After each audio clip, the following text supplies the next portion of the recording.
Hi everyone, welcome to our channel. ఈరోజు వీడియోలో వంటికి బాగా చలవ చేసే 2 రాగి రెసిపీలు చూసేద్దాం. ఒకటి రాగి జావా, ఇంకోటి రాగి అంబలి ఎలా చేసుకోవాలో చూద్దాం.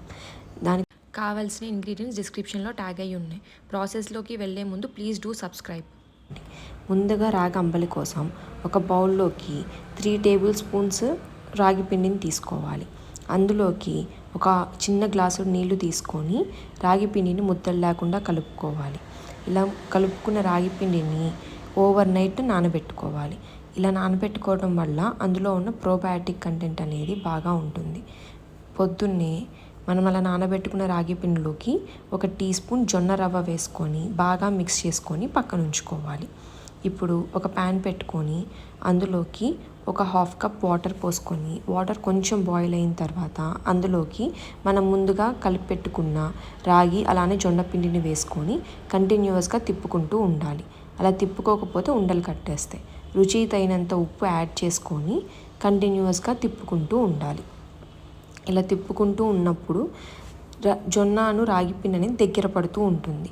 అలా దగ్గర పడుతున్నప్పుడల్లా మీ కన్సిస్టెన్సీకి తగ్గట్టు కొంచెం హాట్ వాటర్ పోసుకుంటూ కన్సిస్టెన్సీని అడ్జస్ట్ చేసుకుంటూ ఉండాలి.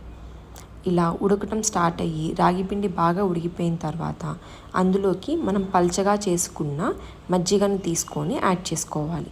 ఇక్కడ నేను 1 కప్పు దాకా మజ్జిగను యాడ్ చేసుకుంటున్నాను.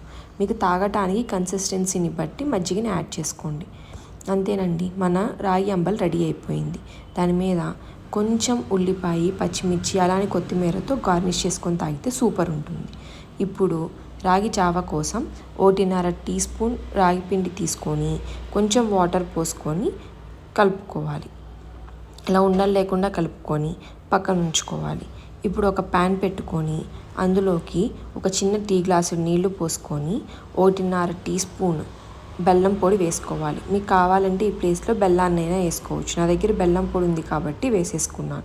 బెల్లాన్ని జస్ట్ కరిగేదాకా ఉంచుకొని అందులోకి చిటికెడు ఉప్పు, కొంచెం యాలకుల పొడి వేసుకొని బాగా మిక్స్ చేసుకోవాలి. దీనివల్ల ఫ్లేవర్ అనేది బాగా వస్తుంది. మనం ముందుగా పక్కన కలిపి పెట్టుకున్న రాగి పిండిని వేసుకొని కంటిన్యూస్గా తిప్పుకుంటూ ఉండాలి, లేకపోతే ఉండలు కట్టేస్తాయి.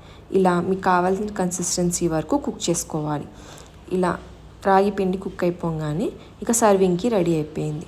ఒక గ్లాస్లో యాడ్ చేసుకొని అలానే ఎంతైతే రాగి పిండి తీసుకున్నారో దానికి 1/2 కప్ మిల్క్ యాడ్ చేసుకొని మిక్స్ చేసేసుకుంటే మన రాగి జావా రెడీ అయిపోయింది. మీరు కూడా ఈ రాగి అంబలిని, రాగి జావని తప్పకుండా ట్రై చేయండి. ఈ సమ్మర్లో వంటికి చాలా చలవ చేస్తుంది. మీకు కనుక ఈ వీడియో నచ్చినట్లయితే ప్లీజ్ డూ లైక్.